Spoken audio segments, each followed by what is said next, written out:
Welcome. You're listening to The Best of Investing. I'm your host, Edward Brown, along with my co-host, Nam Phan of Pacific Private Money and Patty Cohen of Compass Realty. Mark Hunt is off today. And our phone number is 888-912-1190. Use that number to answer the trivia questions for a 5-pack tanning certificate given away during the show.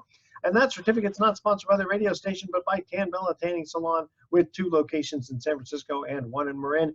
And a special announcement starting December 19th. So today is December 12th.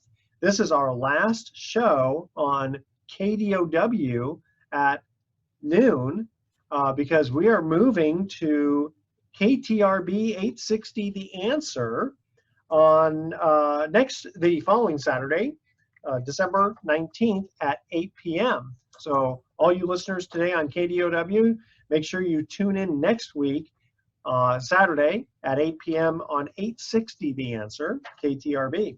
Today's trivia theme is entertainment.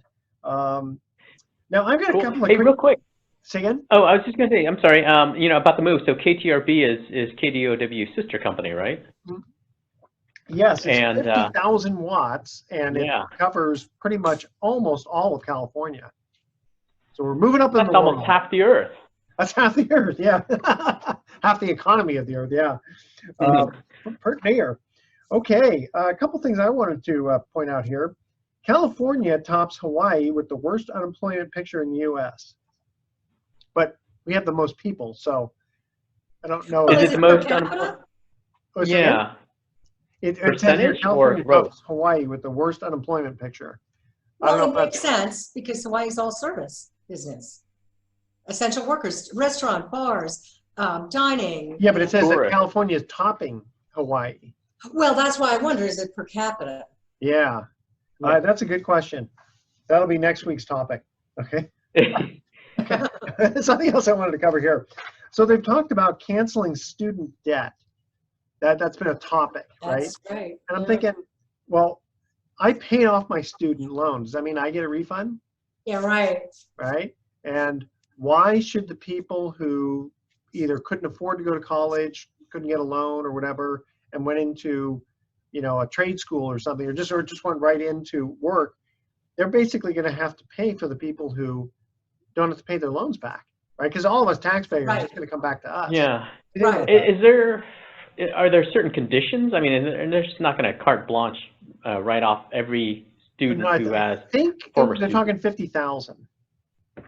But still, like, is there certain education or university, or no, I mean, is it just not across the board? Any student loan. So if you were underwater basket weaving at What's the Matter You, they're going to say that's just as good as Harvard, graduate school, such and such. Yeah. Huh. Right. And so the next level to that argument, though, is now talking about making higher education free. So then they go, well, what about those poor people that have the student loans? It wasn't free for them.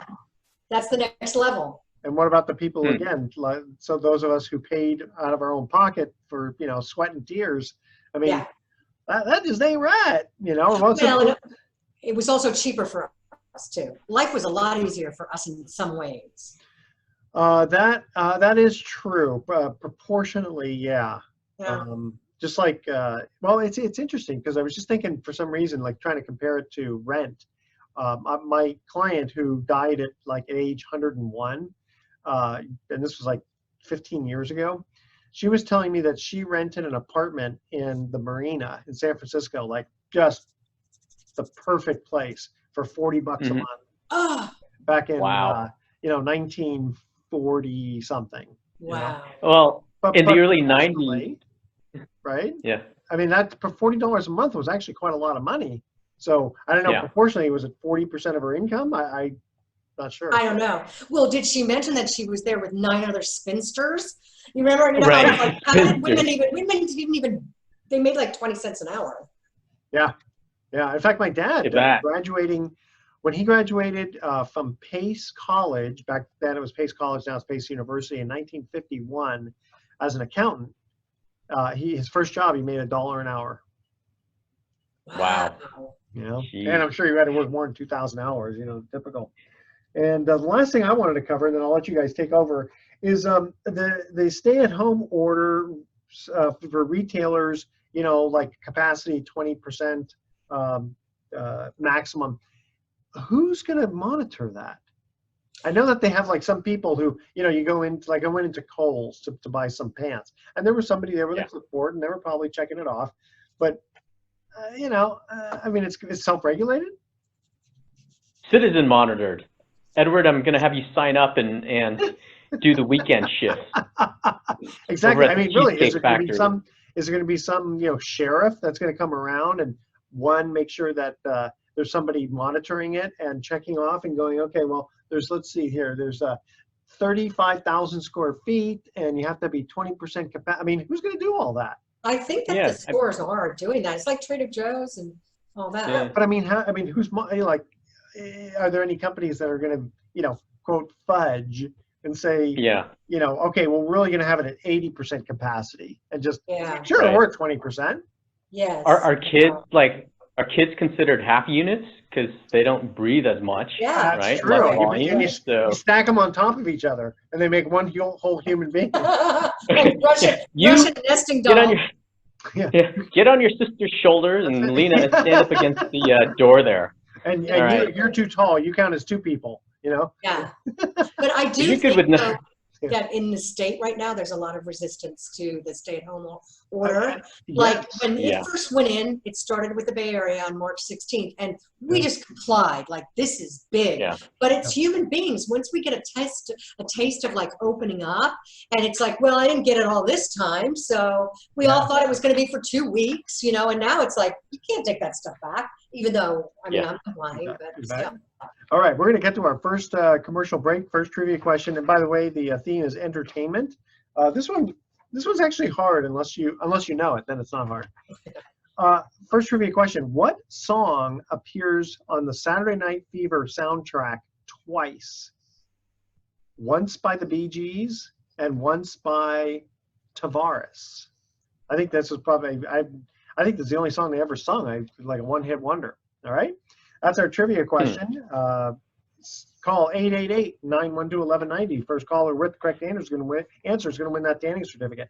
Stay with us. You are listening to The Best of Investing. We're going to be right back. Welcome back to The Best of Investing. Edward Brown here along with Patty Cohen and Nam Phan. Our first trivia question on entertainment was, what song appears on the Saturday Night Fever soundtrack twice? Once by the Bee Gees and once by a group called Tavares. And the song is More Than a Woman. More than a woman. Okay. All right. All right. So far, you guys are 0 for 2. Hey, want to make a quick mention here also for the Hotel San Luis Obispo. It's a cultural crossroad where adventure becomes life well lived. Located steps from downtown, you can also head to the rooftop for sips and small plates amongst lush planted greenery with stellar views over rolling hills. They're close to the California beach towns because that's just up the road. Check them out at Hotel, get this, it's hotel-SLO, standing for San Luis Obispo.com, or call 805-235-0700. I don't know if you could go on their website, check them out. Beautiful hotel. Okay, we have a couple of emails that came in. Patty, for you, one comes in and says, how long do you expect COVID to keep real estate active? Well, for sure, almost unanimous by real estate management, real estate experts, real estate agents that are in the field, definitely banner through June. You know, and the vaccine is here. I mean, you know, there's a little talk of a bubble, but I mean, I've got everyone I talk to, stagers are busy, they're the front line. Everyone I talk to, including me, like I've got enough coming on in the next few months that is a typical year for me, you know, in terms of listings. Wow. So it's still, you know, let's just say this, the mortgage bankers, it's like the wealthy are buying. So, for example, mortgage bankers said that homes, they did mortgages over the conforming loan rate of 768, whatever it is, was up 39.8% this year. Now, in comparison, loans up to 200,000 was only up 13%. So it's a tale. We know that this is a tale. Essential workers are suffering. But well, let me ask you a quick question on this. So, everybody knows that people were moving from, like, say, San Francisco to the suburbs, Napa and all those other places. But once, let's say, vaccine comes, and then also companies are going to start opening up their offices so that people can come back to work in San Francisco, is there going to be then a re-migration back to the city? I know you've said that all along, like, okay, so they're not concerned about the school district anymore, but this is going to end soon enough.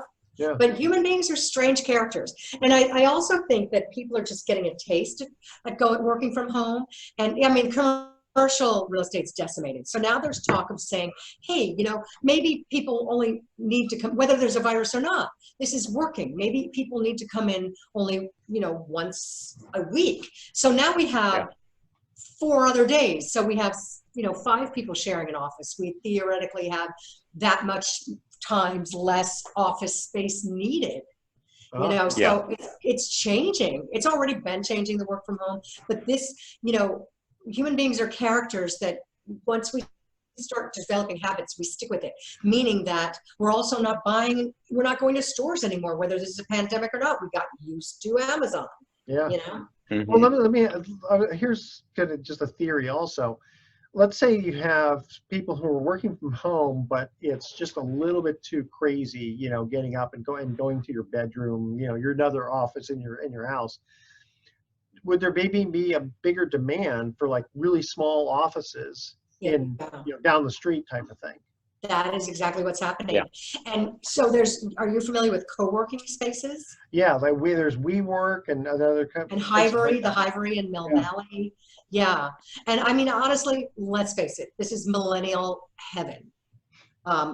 Like, older people just generally don't go there.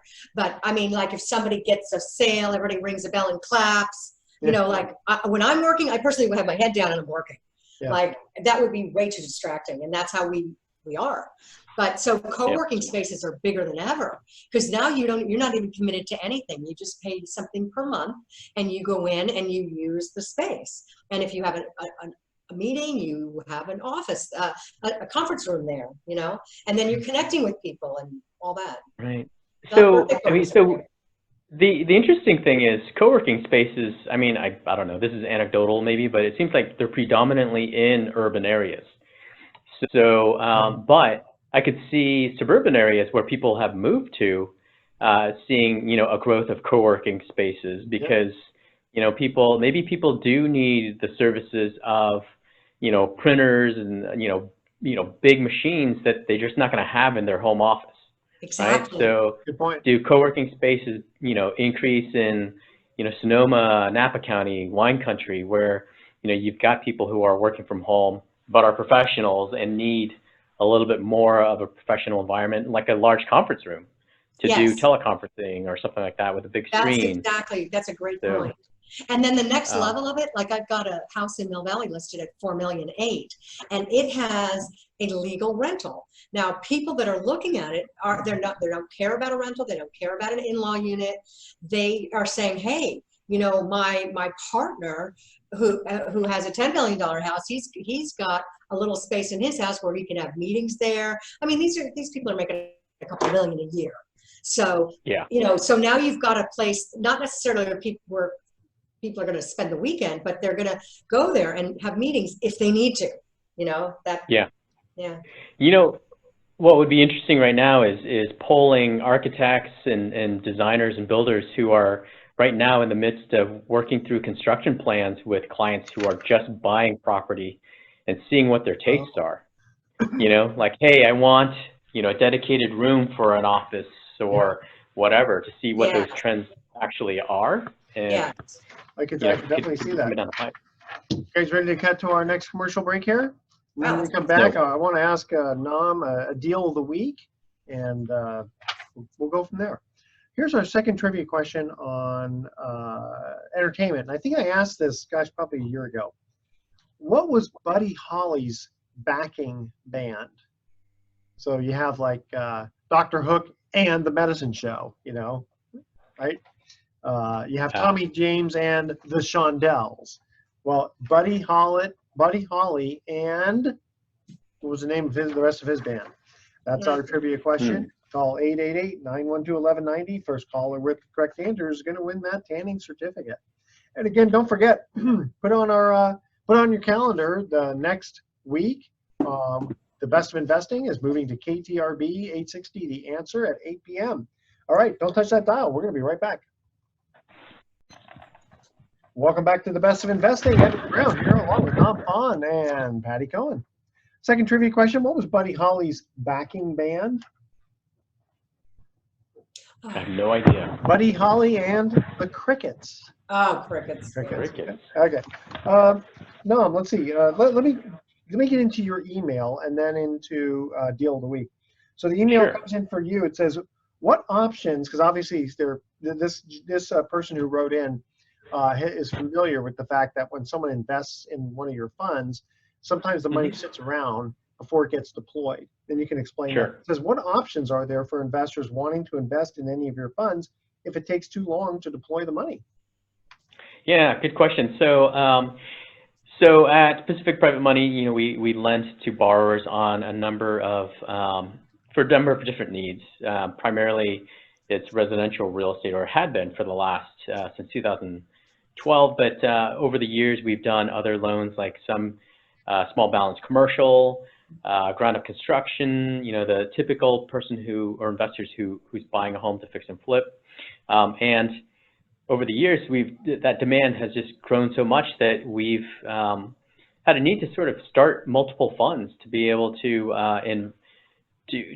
put these loans in sort of special purpose funds. So, since 2013, we've had the Pacific Private Money Fund, and in this year alone, we opened 3 more: the Pacific Freedom Fund, which is just sort of for us as a warehouse line of credit fund, the North Star Capital Fund, which is a ground up construction, and then the most recent one in August, the Pacific Southwest Note Fund. And all of these are growing at different paces, but they all have different return profiles, different characteristics that make them more appealing for one investor, for one fund versus another. But the question is related to, hey, if I invest my money in Fund A, for instance, how long before my funds are deployed? And generally, currently with the Pacific Private Money Fund, the Freedom Fund, and the North Star Capital Fund, there really is a very little waiting period. We have more loan demand for ground up construction loans, for your typical SFR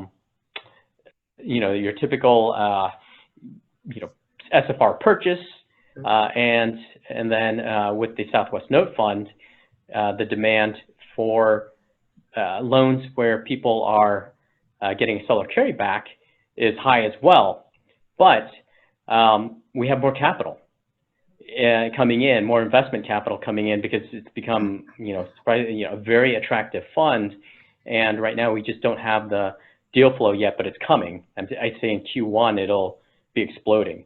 But the question is, so if I invest, for instance, in the Pacific Southwest Note Fund and have to wait in line, how long do I have to wait, and do I have other options?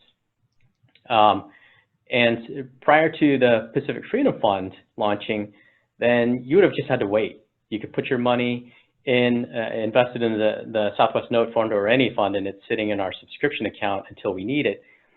But if it takes several months, you'd have to wait several months before we could deploy it.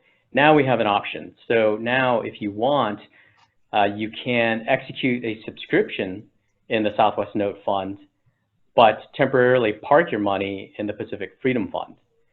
Because with that fund, there's 2 really nice features about it. One is we're growing that fund very quickly, and the loan demand, or the need to fund loans through that fund, is such that we're taking in capital and we can deploy it quickly and pay investors in that fund immediately, or almost immediately, 7%. So rather than have your money sitting, not earning interest until it's needed in the Southwest Note Fund, you could park it in the Pacific Freedom Fund, start earning 7%, and then, and also at the same time, you have your place in line with the Southwest Note Fund, so that when we actually need the funds, let's say sometime in January, we can transfer those funds out of the Pacific Freedom Fund, do a quick redemption, and then do an immediate investment in the Southwest Note Fund. So for that time between now and when we need the funds in the Southwest Note Fund, you're earning 7%. And then once it goes into the Southwest Note Fund, the target return is 9 to 12%, which is one of the most, very appealing elements of the Southwest Note Fund. Yeah, in fact, the So- rate of return since its inception has been averaging, I think, 12.3%. So it's been a little 12.3. bit. Yeah, not bad. Yeah. Not bad. How do That's people get a great. hold of you if they have questions? Yeah, so they can call us at 415-883-2150, or they can go to our website, which is www.pacificprivatemoney.com. And I can tell you, November and December, we've just been slammed with calls from investors wanting to park their money in one of our funds. So it's been great. We're always taking in capital just because our demand has just blown up over the past, especially in the past 6 months. But we expect the same, like Patty was saying, with the housing market.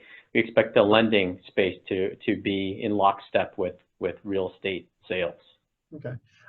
Patty, I tell you what, we have about a minute and a half before we cut the break. Do you want to give us a little update with some numbers, and then we'll continue Well, on yeah, with you? I mean, this is kind of fun, actually. So Marin County, for example, home sales over 5 million in 2020, it's up 73%.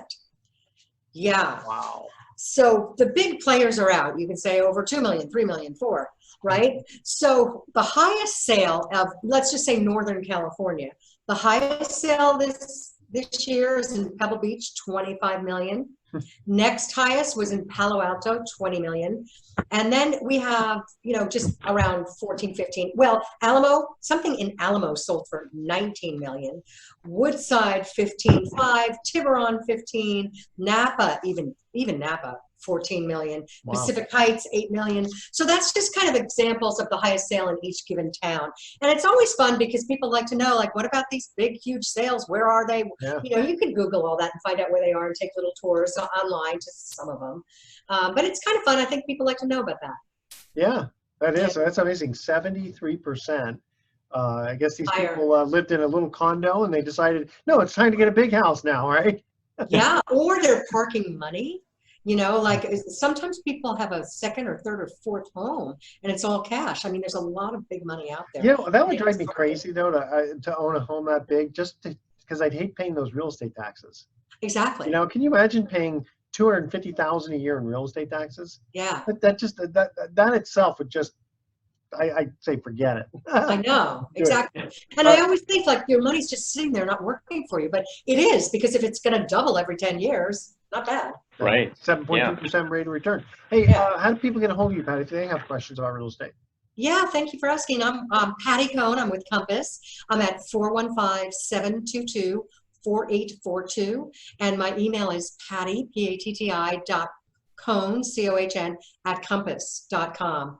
And I am happy to give out, I have a wealth of information, and I am happy to just contribute and give as much as I possibly And you're a can. good resource for other aspects in real estate, which I appreciate. Hey, quick third trivia question here.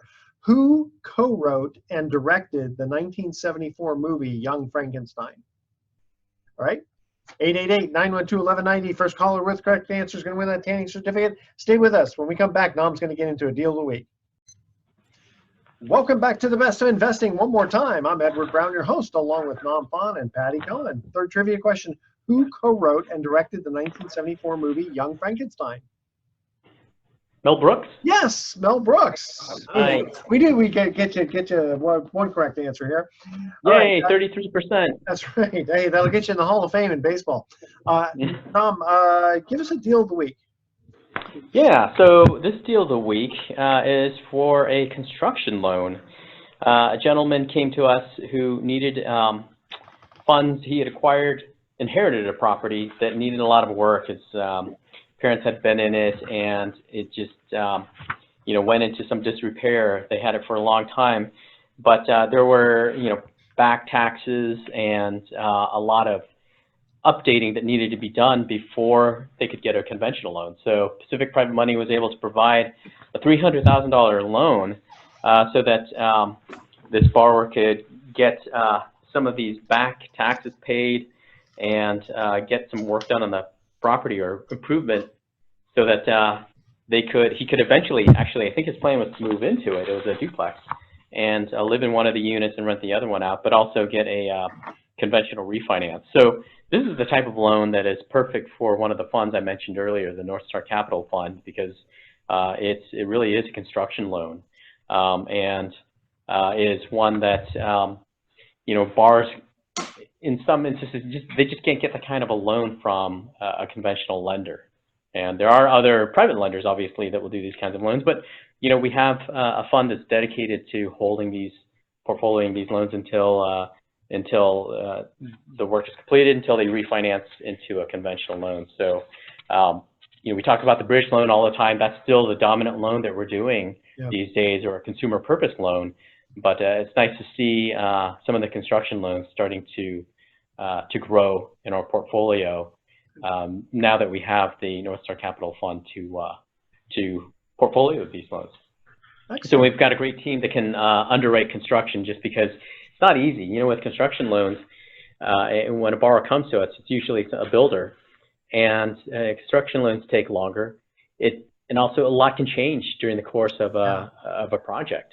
Home values, material costs, permitting delays, anything, so many factors. So you have to have a really good team who can underwrite these.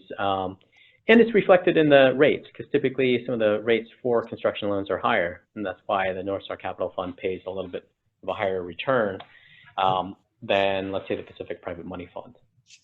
But that's the deal of the week. Actually, I have a few questions. Can we jump over back to Patty?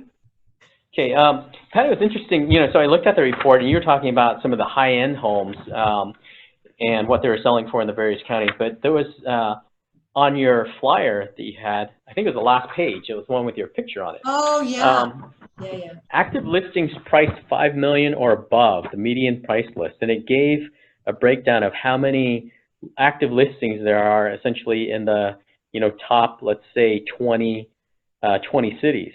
Yeah. And Lake Tahoe region right now, 41 active listings, where the median price that was above $5 million was $7.5 million. Tahoe's on fire. But it was tied with the Presidio in San Francisco, which also had 41 listings at $8 million. Yes. But if you look, a lot of these regions are the second home markets. Lake Tahoe, Carmel was down there, Pebble Beach, Napa. I consider Napa kind of second home at this point with some people buying, but it's just amazing how fast or how much the high-end market is moving during this time. Well, I mean, honestly, there's just a lot of money out there, and there's a lot of people that want their second homes, and it's not so much, and a lot of it's about the school district. Like the school district stopped people from using their second homes before, and now it doesn't necessarily. Also, don't you think about people who can't travel, like they can't go to Europe, so they might go, well, I'll go to my second home in Pebble Beach. It's a great point, and you don't want to get on an airplane. So Tahoe is on fire. I have a lot of good connections in Tahoe. If anybody's thinking about buying up there, I can totally help them. It's like somebody said, I mean, personally, I wouldn't want to go up there because there's just too many people. Somebody said it's like 4th of July all year long up there. Wow. Well, yeah, I can only imagine we're getting into ski season pretty soon. Not having any rain, but once that comes, boy, I can just imagine how busy that's going to be. Exactly.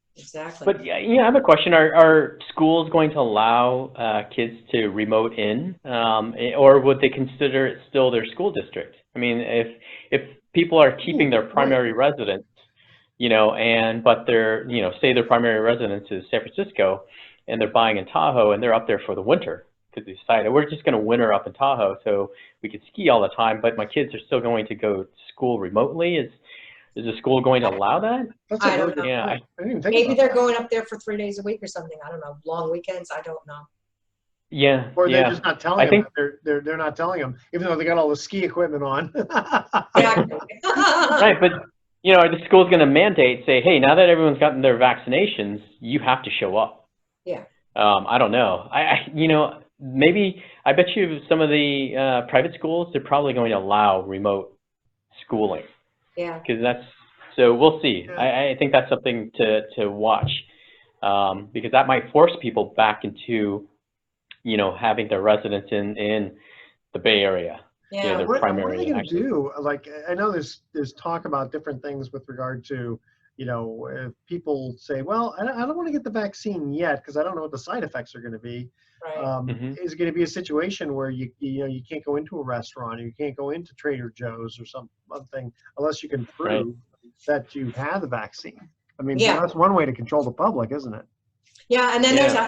then of course there's forgery and all that stuff. Like I'm Yeah. sure you can, like who says? Where's the official document? You know? Yeah, I was going to say that, you know, is there like you have to, you know, how you get your temperature taken or something? Is there something that Yeah. you know, poke you with that'll make I you know. say, yeah, I've got this, or a note from a doctor, or yeah, I'm selling illegal signs that say I've had the vaccine. You know? Exactly. It's not. Or I Yeah. No, had COVID. you're not getting a fake driver's license to show you're 21 anymore. It's fake license to Fake- show that you've got the Yeah. vaccine. Yeah. And and that's the case, then Amazon's going to do even that much better, because then people, you can't even go to the grocery store, and you get. Oh God. Yeah. Yeah. And what did I just hear? Facebook is getting sued for antitrust. Did you read about that? I vaguely. heard. I saw that. I just saw the headlines, but I don't know Yeah, I haven't read what it. specifically. I mean, something like they crushed the competition, and it's like, okay, but what do they do wrong? Just because they're successful, you know? Is Exactly. MySpace doing them? I'm so frustrated about people who get upset with Amazon. I'm thinking, thing is, I mean, Amazon probably does have, you know, their own products, but they allow other people to sell on Amazon.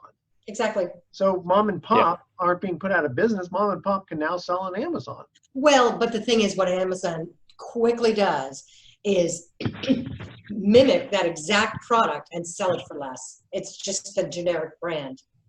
Oh, right. Yeah. There's a whole industry of seeing what the most popular products are, and then sourcing sourcing the materials like in China to have those products to create knockoffs. Yep. Yeah, And because I was gonna say, you know, unless you've got a factory to build anything and everything, you're gonna have to outsource to those companies. Yeah. Yeah, that's Yep. yeah. Because I just wanted to buy one of those little handheld chainsaws. You know, that's a really good thing. Hey, stay with us. You're listening to The Best of Investing. We're going to be back with some closing comments. All right. Welcome back to The Best of Investing. Last time for today, I'm Edward Brown, your host, along with Nam Phan and Patty Cohen. No trivia question, but Nam, you wanted to ask Patty some predictions, huh? yeah. So on the last show, Patty, we had a few prediction areas, to say, okay, this time next year, because we started by saying that this time last year, nobody could have predicted what would have happened this year. So in December of 2021, we're going to be looking back and a couple of the areas, we talked about housing. Do you think home prices are going to, be flat? Or do you think it'll appreciate more than 5% or more than 10, or do you think it will depreciate? So generally, what would you think? Well, I mean, I think it's going to keep going at least. Like we're going to have a very robust spring, nationwide. I mean, here, okay, for example, CoreLogic is predicting 7.3%. Case-Shiller is predicting 7%. Now, we're talking Bay Area here, and Bay Area is, in its own little world. So, I mean, at least 10. And that sounds very aggressive, but I think we're going to capture most of that in the beginning of the year. I mean, I do think there's a saturation point happening as well, where there's pent-up demand, but there's still going to be a lot of movement. And whenever there's movement, there's people going in, people go anyway. Yeah. There's people leaving, and there's people coming, and there's still not a lot of inventory. As long as the Patty Cohen, that's the important thing. Yeah. Right? So the Patty Cohen index says over 10%. Maybe 10%. Maybe 10%. And then in the Bay Area. Now I don't know what you're going to see in Florida or wherever. But well, hopefully they're not going to change the tax law with regard to 1031 exchanges, because that doesn't just affect, Mr. Taxpayer or Mrs. Taxpayer. It affects the realtors, the title companies. I mean, it's amazing when you just take a bunch of real estate transactions off the table. That trickle-down theory, I mean, it really affects a lot. A lot of people. Yeah. Inspectors, everybody. Yeah. I'll ask you one more question. So the Dow, the other question was, one of the other questions was, will the Dow be below 30,000 or above 30,000 this time next year? I don't know. That's out of my bailiwick, over my pay grade. What about you? What do you think, Edwin? I'm going to say it'll be a little over 30. I think it's only going to go up a couple percent. Of course, that'd be 30,600. That's my prediction. Next week, I may say something different. Yeah, that's Last week you said something different. Of course. Yeah, I was going to say by next December, I'm going to say something different too. You know? Well, what we do know is we're not going to have Trump doing the roller coaster where, based on what he says, something happens and then something happens. Wait a minute. The election is not over yet. And actually, I should take that back because he's still going to be very much in the picture. Yeah, he'll still be in the news. I heard he's going to potentially resign, hand it over to Pence so that Pence can pardon him. Pardon him, yeah. That'd be interesting. I said, no, why doesn't he hand it over to Kamala Harris and see if she'll do it? Yeah, right. Right. Actually, no, that's true. He can't do that. He can't just decide. If he resigns, it automatically the vice president becomes president. Yeah. So he doesn't have a choice there. But that'll be kind of interesting. It was an entertaining 4 years that we had, and he actually did some good for the economy. I think he would have won by a landslide if he would have acted a little bit more presidential, and just kept his tweets to himself, and that sort of thing. But guys like that just can't seem to put a muzzle on it, but that's okay. Yeah. All right, so we're going to cut out. Here's our thoughts for the day. I saw a sign that said, if you come in without a mask, we will have to take your temperature. P.S. We only have rectal thermometers. Choose wisely. And I accidentally handed my wife a glue stick instead of chapstick. Yeah, she still isn't talking to me. All right, tune in. I'm glad she doesn't listen to the show. She'd kill me if I got home. Okay, tune in next week to The Best of Investing. We're going to be giving away more free prizes for answering trivia questions. And again, don't forget, tune in on Saturdays on KTRB 860 The Answer at 8 p.m. because this is our last show on KDOW. It's been a great, I don't know how many years, 6 years, 5 years, 4 years, something like that. But unfortunately, we have to say adios to KDOW. But thanks for listening on behalf of our team. Yeah, thank you. We're wishing you the best of investing. So long.